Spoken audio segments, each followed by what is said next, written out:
Welcome to the Story Copywriter Podcast, the show that teaches you everything you need to know to write stories that sell and become the written voice of a business you love.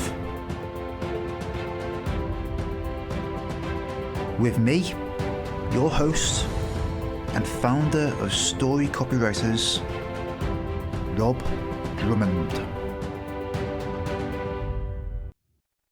Today we've got Orson Lord back on the Story Copywriter Podcast. So long-time listeners might remember that Orson is a videographer, runs a business called Mediable, where he turns strangers into customers using video. So I'd like to refer, if you haven't listened to our previous conversations with Orson, go back and listen to episodes 24 and 39, where we talk about storytelling in video. Since we last spoke, AI and ChatGPT and so on has really broken onto the scene.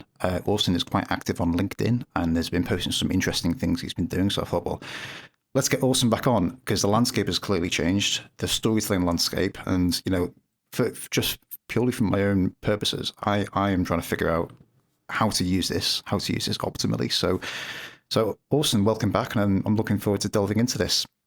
Thank you very much, Rob. Look, it's got to be a really exciting talk. And I know just looking at the general landscape, I've seen with copywriters and creative people in general, people seem to get split in one of two camps. They're either going, this is the best thing ever, or this is the worst thing ever. And if you think this is the worst thing ever, I'm going to make you really angry today. So I'm going to be talking about straight up. I think the best way I can even explain how much I love this is that there was I got a little story of when I first started using AI, and this is probably about, would have been at the very beginning of this year. We're talking early January, and I'm driving home on a Friday at 2 p.m. going, what the just happened? I've been using AI for 2 weeks and something clicked, and all of a sudden, I usually go home at 7 or 8 p.m. Anyone that knows me, I'm always in the office till well into the night. It's 9 p.m. right now. I still feel like it's the middle of the day, and I'm going home at 2 p.m. and I'm just like, what just happened? I've got all this time, everything's done. And then I went and had a weekend and enjoyed time with my family and friends. And I was like, wow, this is the best. Amazing. That's a great game. I mean, I'm somewhere in between of I haven't run onto the bandwagon, but I can definitely see that this is a game changer. This is going to significantly change the landscape. So I think I'm somewhere in between what I think is broadly a positive thing. I think my experience with it so far is that the written output tends to be a bit shaky, but I think people are often asking it to do too much. And if you just write it to ask you a story, you just write a story in horrible cliches. But I think it's a great research tool, and I think the writing aspect is going to get better as well. Absolutely. I think you can both ask it a lot and a little, and it's how you go about doing it. So I really like to treat AI like it's the smartest free intern you'll ever get. It's going to put together everything really quickly. It's going to, you can ask it to take 10 pages of research. Actually, not really. There's a limit. So you can take about 2 pages of research of condensed information and go, can you organize this in the most engaging way possible, like a story? It'll do it instantly. And it'll do it instantly. It'll add its own knowledge. But what it lacks is that AI never has really worked in the real world. So it lacks wisdom on whether this is the right choice. It'll give you a lot of the good options, but you won't know if it's the right choice unless you're the experts. This is something I've been trying to figure out, because obviously I spend a lot of time interviewing people to explore their story, and then I'll kind of get all of the threads that we talked about, and then I'll go through it and just ask which ones cause the storytelling bell to ring in my head, which ones kind of make me feel something.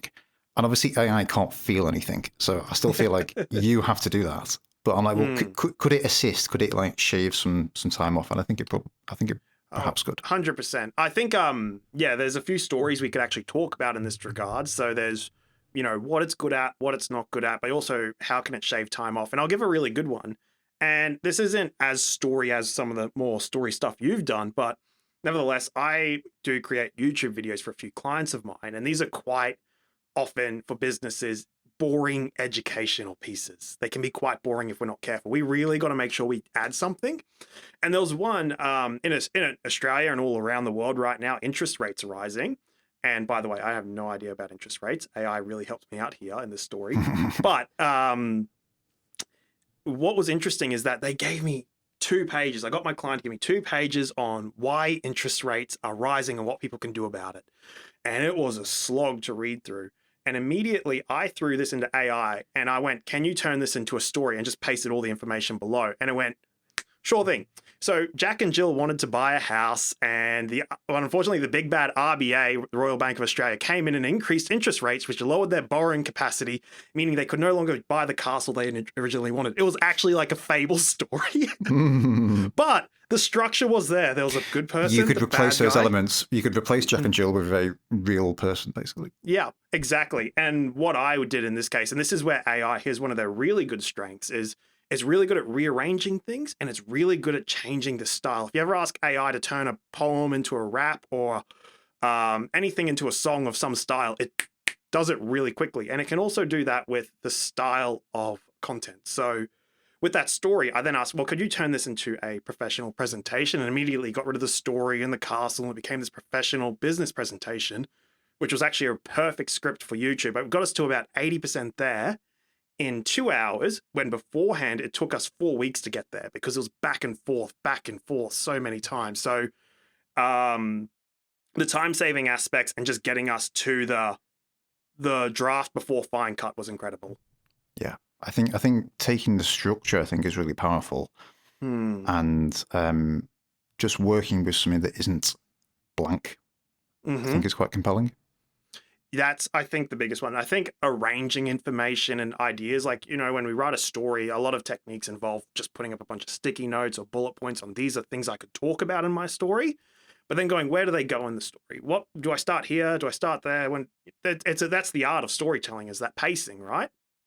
And AI is really good at making you feel something, because it's, as far as that system goes, it's been rewarded in learning how to write things in a way that make us feel something. That's the only way this AI has been programmed. So it's not going to get some things right, but it can get you 80% pretty quickly. Going on from that, I've kind of been hinting a lot at, what it's good at, what it's not good at. And I do have a story, which is something I witnessed on YouTube, which really explains where AI is good. And this is going to help people like copywriters understand how AI is going to help them excel in the workforce, which is, so there's this channel on YouTube, and there are these 4 chefs, and they wanted to simulate a situation where they got AI to write a recipe based on the leftovers in the fridge. It's a bit of a game. They're gonna have the chefs versus the AI and see who can make the better leftover dish. And so what ended up happening is they drew these ingredients from the hat, and I'm sure they rigged the game, because I could not think of a worse combination. They got crab meat, blue cheese, sesame seed, and digestive biscuits, which is a sweet biscuit for those that don't understand, a sweet crumbly biscuit. Yep. Now, this is not a good combination, right? I don't know if you can think of anything you could cook with them, but AI, in its miraculous intelligence of knowing everything in the world, went, great, blue cheese and crab meat go together and make a savory crab and cheese dip. Cheese and digestive biscuits make a cheesecake. So we're going to make a savory cheesecake, a crab and cheesecake, with sesame seeds toasted on top. And so basically they cooked this dish, and they didn't vomit, but it was very gaggable as far as it went. And the chefs went, we could not have thought of a better combination for this dish, except for, should we have cooked it at all? And that was the line that stuck with me. Put it all in the bin. Yes, exactly. But that's where you, as a copywriting expert, me as a videographer, marketing person, and these chefs who have wisdom, they've had knowledge, know that you should not do this. But the AI isn't going to take that into consideration, because it's never tasted anything. It's and you're just asking it to do something computational without any value judgments assigned to the things that are in the ingredients list. But it will give you really good suggestions. It'll go, these are the best options we have right now, but you as an expert have to say whether you should do it.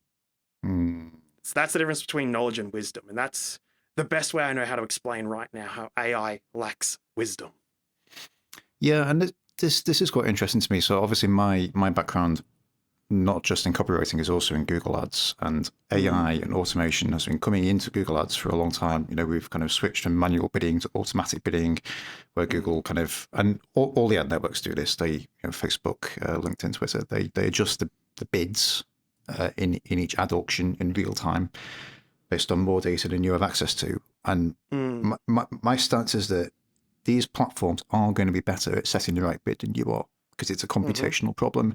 So anything computational, ultimately, the system should be doing at some points. And yes, you might have to put some checks and balances on it and not give it unlimited reign to do that in the beginning, because that's leaving the fox to guard the hen house in many respects.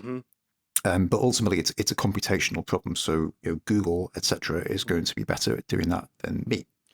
So I'm kind of like, well, if you apply that to copywriting, there's which parts of it are computational, and which parts require judgment and wisdom and introspection and dialogue.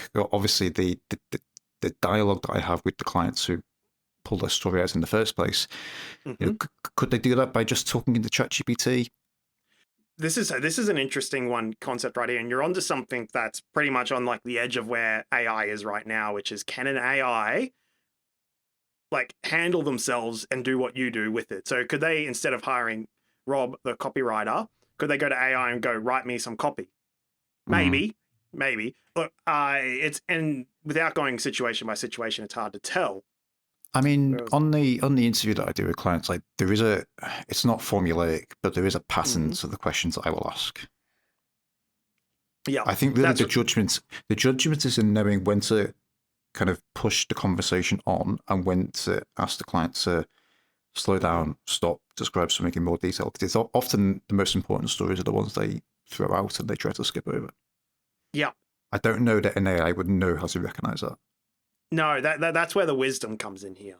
So, and it's not even, the AI may know to do that, but you got to ask it to do that. If you just say, make the best story out of these points, it's not going to go, hang on, do you have something we could talk about here so we can add a bigger pain point to make this more enticing? It's not going to do that. It's just going to be, it's your yes man intern, all the knowledge in the world, just going to say yes and do what you ask. It's not going to have that wisdom to push things further where it's not obvious. In a previous role, I was very overstretched in a kind of head of marketing role, and my director above me decided to hire me a VA. She's like, right, Rob's overstretched. We're going to hire Rob a VA. This is going to solve all of our problems.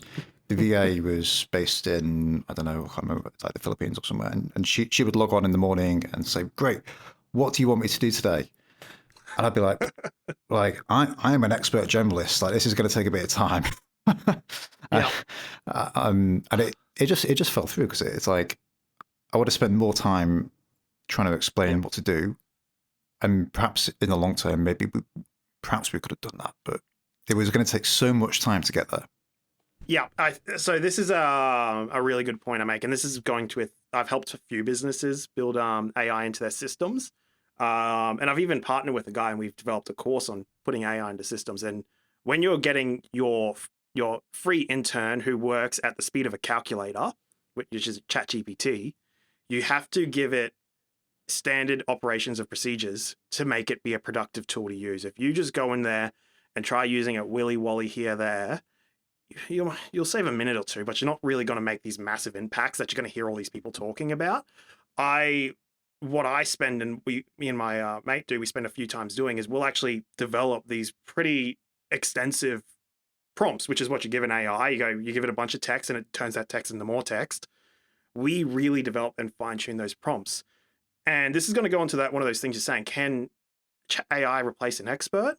One of the best prompts I received from someone else was a person he's pretty much an expert in writing case studies for creative professionals. This is what he does. And he gave me 3 prompts to put into ChatGPT, one at a time. And it basically made ChatGPT act like him. It said, you're now going to act as a creative copywriter for Mediable, a video production agency. And it gave a bit more text and said, I want you to ask me each of these questions one at a time. And it just listed the 10 questions. You put this prompt in and boom, question 1 came up. You answered it. Boom, question 2 came up. You answered it. Did that all the way down to 10 and said, are you ready for me to write? Yes. It took the answer from those 10 questions and turned that into a story structure, or it actually just turned into a very big information dump. The second prompt turned it into a more compelling story where it made the client the hero, and Mediable came in as the your Yoda video agency, the one that gave all the advice and the wisdom to help this company. And then it was followed by a whole bunch of suggestions like, hey, can you give me advice on what images I should get for this case study? And it did all this really well. And it felt like I was working with an expert consultant right there. And then he was able to turn AI into him, which is a very interesting concept. And I think the benefit of AI, so something I'm quite good at is reviewing, taking on a lot of information, holding that in a single place in my head and figuring out like where are all the patterns, how do different things relate to each other. But the AI can hold infinite information in way more sources. Perhaps infinite. Perhaps infinite's a bit strong, but compared to my head, it's relatively large. Yeah, that is actually a big threat for you, I'll be honest. I think, and like, because that's a skill set that AI is really good at. I don't know if it's going to take over or not. It's early days.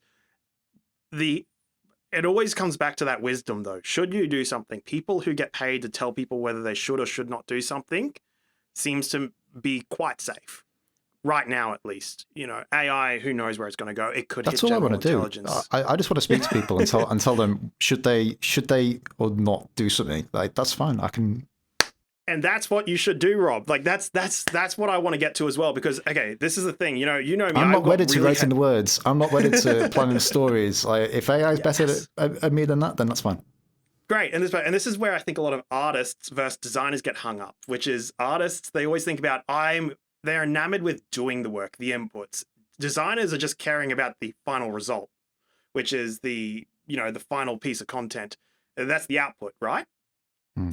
So people, and this is where I think you'll notice this in the art community. So especially like in the Hollywood realm. So in the video editing world, there's commercial video editors, and then there's, your movie video editors.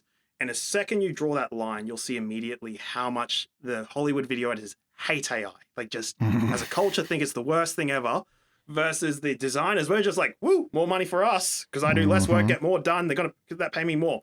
And that's always been the tendency, is that when technology comes in to make something more productive, yes, the service becomes cheaper, but the person providing it always ends up making more.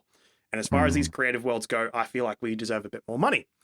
And so this is where AI is coming in, is that they can eliminate the amount of time it takes to do inputs.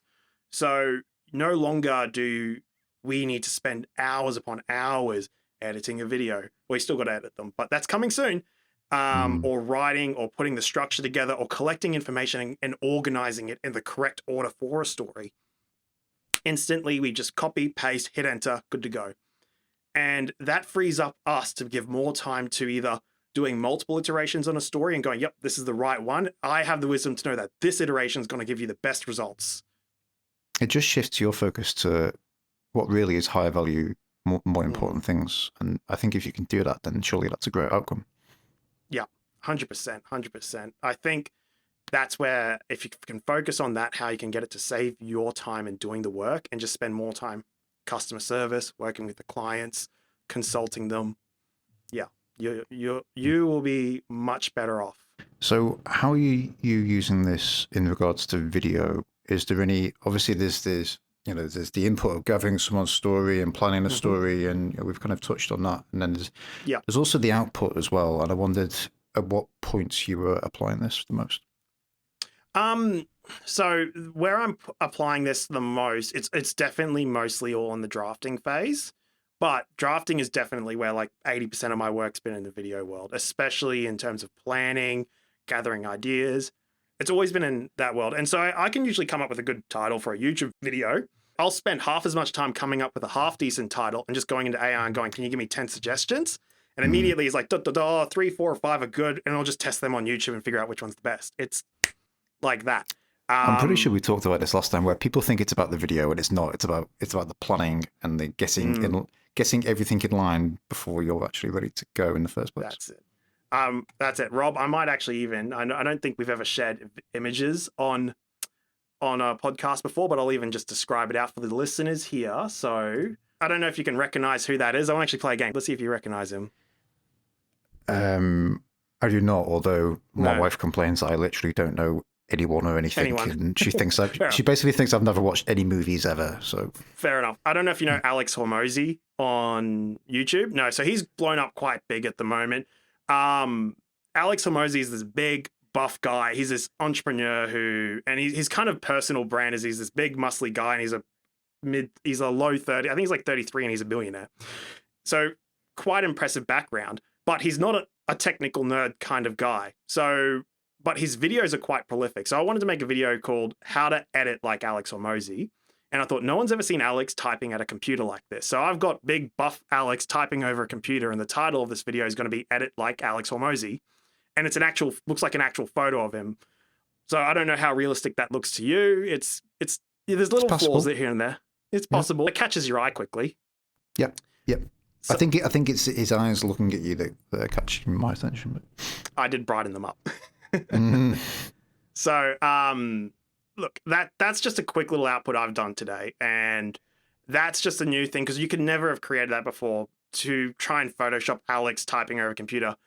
There's no photo of him that's close to that pose. So it was just nice to be able to find this instantly. It wasn't instant. It took me about an hour to create this, but... Well, I would have glanced at that and like it wouldn't have stood out to me as not being an actual image. But I perhaps believe everything at face value that I see, and but you know. No, I'll give this. So this is an interesting thing about quality, and this comes up with AI. So it wasn't too long ago, AI was struggling to draw something very specific, which was fingers. I don't know if you've heard about that, but one of the quickest ways to tell if a picture was AI was count the fingers on someone's hand. There was always 4 or 6, but never 5. And it's the funniest thing because one of the things I do as an output is actually when I'm coming up with thumbnails for a client, like we're saying, to be successful on YouTube, focus on the title and thumbnail first, not the actual video.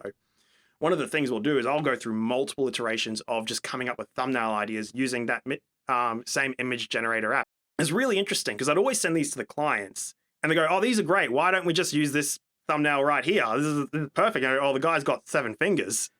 No one sees it. No one says it. Yeah, and then they go, oh, how does no one see that? That's horrible. Like you didn't see it. So it's funny how AI will make you feel things and you don't actually see it until someone points it out. And then you can't unsee it. But... Then you can't unsee it, right? So, but literally 3 months ago, they came out, or 2 months ago, they came out with Midjourney version 5, and most of the time you get 5 fingers now. So that's not a problem. I'm pretty sure there's some remote parts of the UK where, perhaps that's a good representation of the people. But Burn. Going back to your original question. What are the other outputs where it's really helping? So another one I'll actually say is this podcast here. If you're listening, this podcast will have been 90% edited using AI. So honestly, it's actually not even AI. It's a bit of an insult to call it AI, but there's a new program out that literally just cuts to whoever's speaking. And so it's done with an automated program. So that's another output right there. I mean, before this call, Orson was like, don't worry about the editing. I've got it covered. I've got an AI tool. I was like, you know what? That's fine. I'm also not wedded to doing the editing. Especially for a podcast. And here's another good thing to point out here is with these automatic tools, they can always get a 90% accuracy, but you do need that wisdom to check if it's good. There are things where it just doesn't matter if it's good. And one of them I think is even podcast editing. It's as long as we're cutting to the right person and we're cutting to an appropriate reaction here or there, it's more about what we're talking and saying to each other than about this guy doing some cool transition effects or glitches or adding music cues and sound effects. None of that matters. It's it's more about what we say. It's having the content right, first and foremost. Yeah. So editing on podcasts is just a barrier to entry. So this is jumping ahead for anyone listening to this might be jumping ahead, but can the editing kind of identify segments that we could create snippets of conversation, like shorter videos of? So I've that would be seen a time that. save. No, that would be an amazing time save if it could cut shorts, but they can't do that. There are many, companies have been advertising this for 3 months, and it's the biggest thing. Like they say, hey, we'll give you 80 shorts out of your podcast in minutes. And then literally they got a program and it must have a random number generator where it starts and stops and and it's the worst thing you'd ever see. There aren't programs that do that. The best thing you can do is still hire an editor.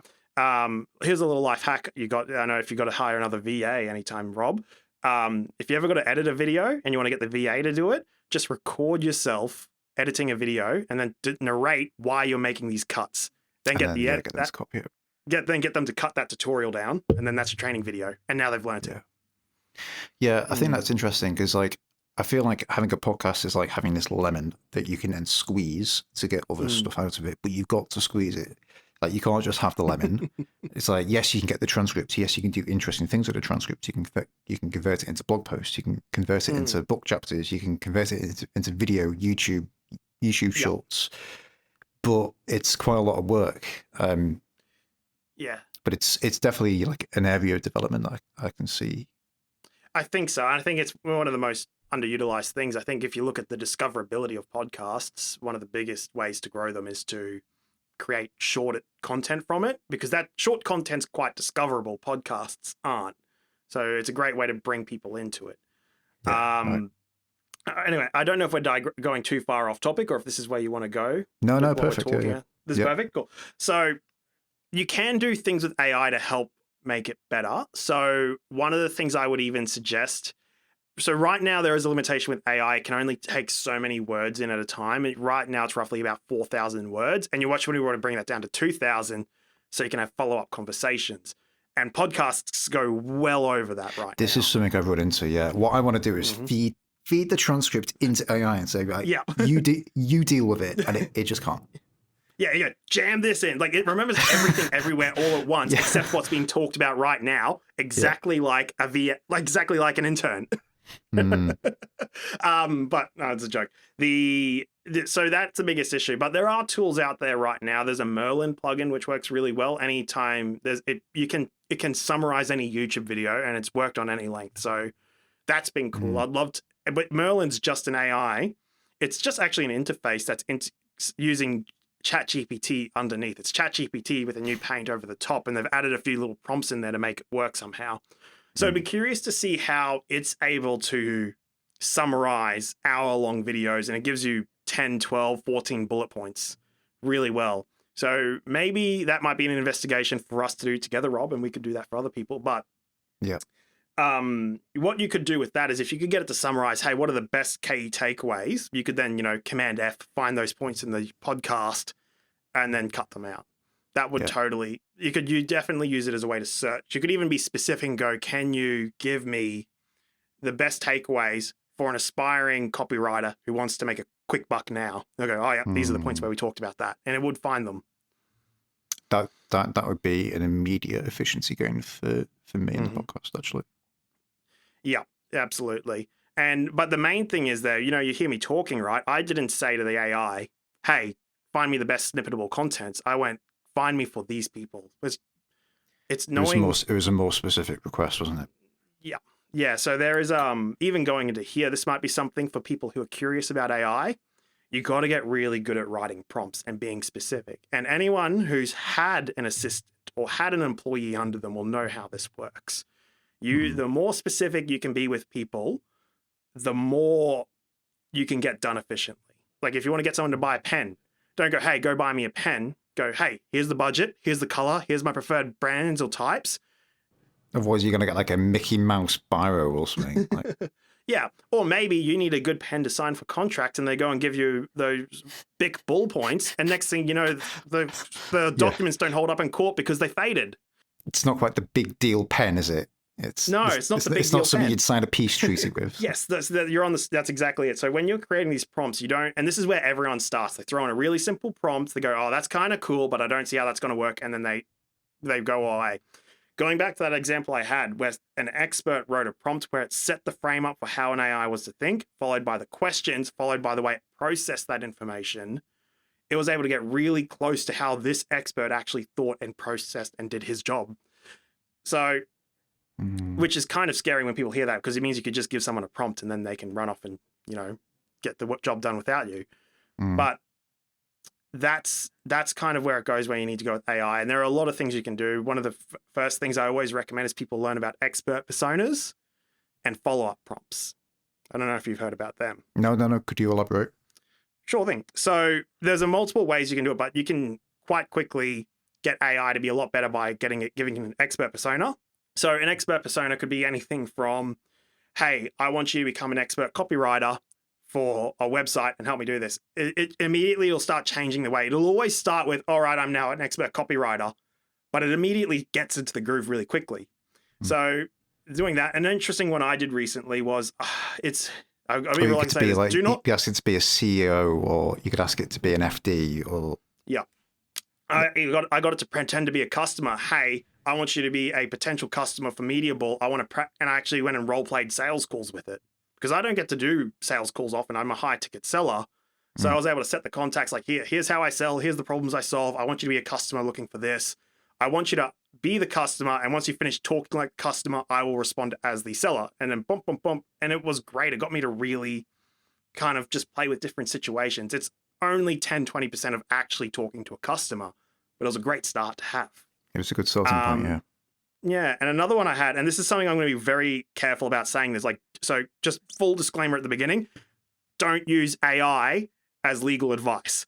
But, but Yeah. if you've got a no worries contract, so I mean, like if you do not care if everything falls through, you get sued, it can be used quite well. One of the things I did when I was creating this course on how to use AI with this AI expert, we got AI to act as a legal consultant and we got it to help suggest anything we're missing. And it was great. Right. It went, oh, we never thought about time frames. So, what happens if someone doesn't deliver on time? What are the repercussions? Can someone back out? What's happening here? And again, we trusted each other enough to know that we weren't going to screw each other over, but we wanted to go that extra mile to help each other out. And we were able to use AI as this expert consultant. And instead of paying $500 for a lawyer to talk with us for a couple of hours, got it for free instantly. Beautiful. Yeah, so that's expert personas. Then there's also follow-up prompts. So a lot of people, they'll write a prompt and then that's it.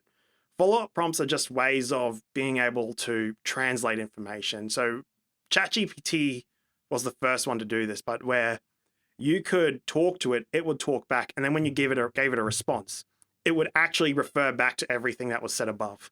And that's a big game changer because everything I've talked about before, I've always talked about how the case study expert, how he used the follow-up prompts to go from information to story to visual recommendations. It was those follow-up prompts were key to giving a full service.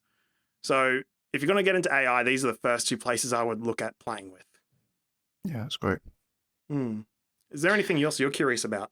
Could you give an example of a follow-up prompt, perhaps within the context of you asking AI to mimic a customer interaction, like you said you would with the sales process that you were describing? Sure thing. Do you mind if we put this on pause for 2 minutes and I'll load it up? Yeah, sure. You know what, Rob? So I can't find it, but I'll give you a just as good one. So I'll give a visual demonstration of how we can use AI to create prompts to talk to AI. So we're going to use AI to help us work with AI. Sound a bit meta? Perfect. Yep. Does that make sense or is it confusing? Either Nope, way, I'll explain go it. Yeah. So this is ChatGPT. This is the only AI that everyone's going nuts about at the moment. Everything else is kind of here nor there. Bard's kind of catching up at the moment.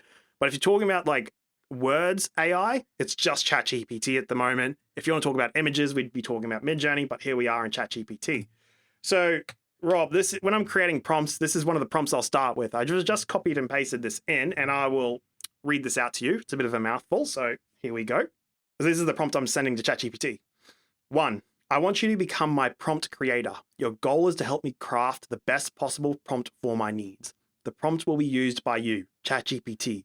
You will follow the following process. 2, your first response will be to ask me what the prompt should be about. I will provide my answer, but we will need to improve it through continual iterations by going through the next steps. 3, based on my input, you will generate 3 sections. A, revised input. Provide your rewritten prompt. It should be clear, concise, and easily understood by you. B, suggestions. Provide suggestions on what details to include in the prompt to improve it. And C, questions. Ask any relevant questions pertaining to what additional information is needed from me to improve the prompt. 4, we will continue this iterative process with me, providing additional information to you and you updating the prompt in the revised prompt section until it's complete. That's a very big mouthful, but the TLDR right there is I'm going to tell you what I want to do, and you've got to tell me the best way to tell you to do it. And so when I hit enter, ChatGPT comes back to me. Sure, I'd be more than happy to assist you in creating the perfect prompt for your needs. So let's get started with step 1.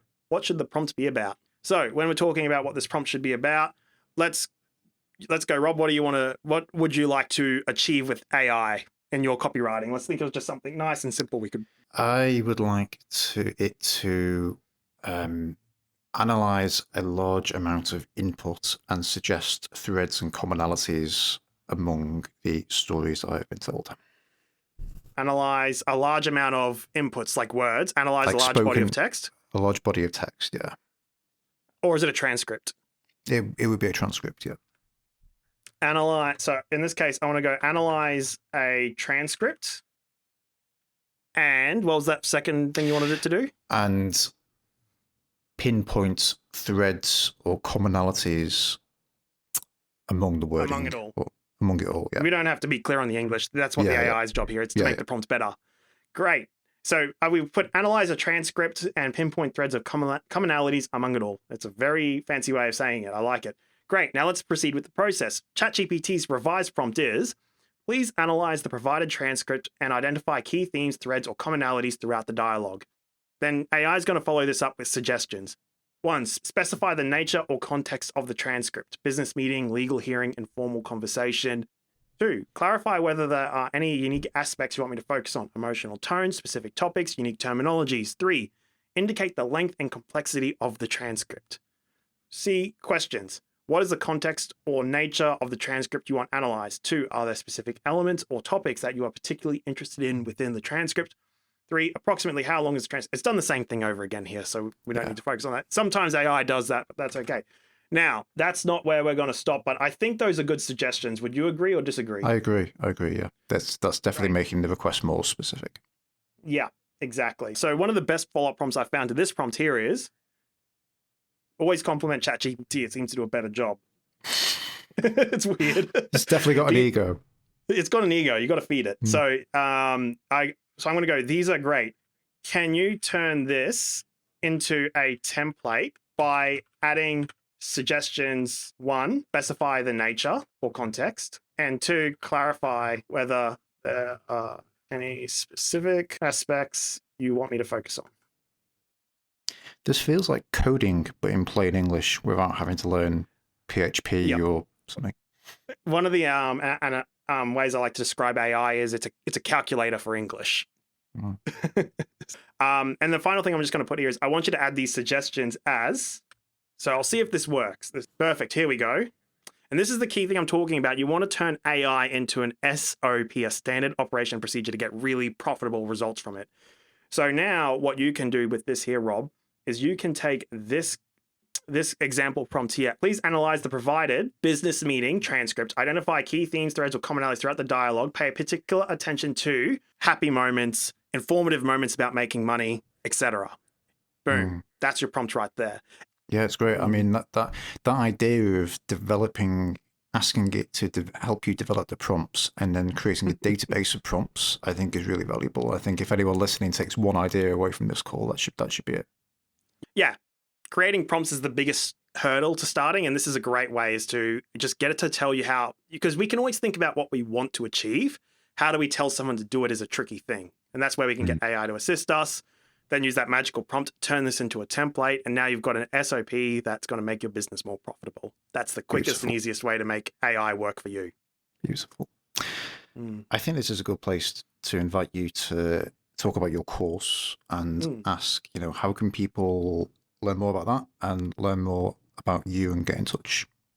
Absolutely. That'd be great. So I run a course with another fantastic fellow named Sean Mellis. So I'm actually the head of marketing for this course. It's called the One Day AI Accelerator, and it's all about helping established professionals. So I'm not talking about kids starting out trying to make money. I'm talking about established professionals, people who've been doing their job for years, who want to learn to incorporate AI to be more profitable or even just secure their job in the future. That's what we've designed this course for. And I'm not the person actually teaching it. I got a little guest appearance, but I'm actually working with a great person named Sean Mellis, and he's the one who teaches the course. He's been doing this for 6 years. He's been doing AI and technology and chatbots before it was cool. So he was the perfect person. I actually approached him. He was in and it said, from I the think, start, not just Yeah. not just 2023. Yeah, yeah, exactly. No, he's not some guy who quickly jumped off the NFT bandwagon and jumped straight into AI. He's Going, watched all a few right. YouTube videos. He's got a new course out. Yeah, No, he's run a pretty big agency developing chatbots for some pretty well-established companies, and I was really into AI as well, and it was just a natural fit for us to come together and work on this course. Cool. Where can people go to? Yeah. Oh, sorry. Yes, I should have mentioned the actual place. So if you're curious about this, then you can go to www.one-day-ai-accelerator.com/landing-page. So it's I will make sure that link is in the show notes for anyone listening who didn't catch that, including me. I will make sure that link is in the show, is in the podcast description and the show notes. I assure you, once again, the podcast, it's much more organized. But yeah, no, definitely check that out. It's a fantastic course, and I'm sure it's a great way to start. We go through everything like we talked about today: follow-up prompts, expert personas, strengths and limitations. Beautiful. And your website is mediable.com.au for your video work. Yep. So if you're looking for video production, I don't just teach things. I also go out in the real world and do work so I can learn actually what the best practices are. You can find me at mediable.com.au as a video production agency. And you're on LinkedIn as well. Are you the only Orson Lord? You know what? Every now and then an Orson Lord's popped up on Facebook. I don't think I've seen any of them creep up onto LinkedIn yet. Let's have a look real quickly here. No, I'm still the only Orson Lord there we on go. Perfect. There we go. So if you search for LinkedIn, on LinkedIn for Orson Lord, then Orson's the man. Perfect. Thank you very much. And Perfect. I think you go. Sorry, go on. I was going to say, I think that's a great spot to leave it. That's a great place to be thinking about AI, getting inside your business, getting profitable. Perfect. That's exactly what I was going to say. So thank you for coming on. Thank you for clearing this up. I think that prompt has been really useful. We'll definitely try and make sure we get the video version of this so people can look over your shoulder as you were doing that and look to implement a version of that in their own business. And thank you again. If you've enjoyed this episode of the Story Copywriter podcast, you'll want to make sure you're on my email list. When you sign up at storycopywriters.com/podcast, I'll also send you my 7-day storytelling crash course free by email. Please also make sure you've got a copy of my simple storytelling book, which is available from Amazon in paperback and Kindle formats. Thanks for listening, and I'll talk to you next time.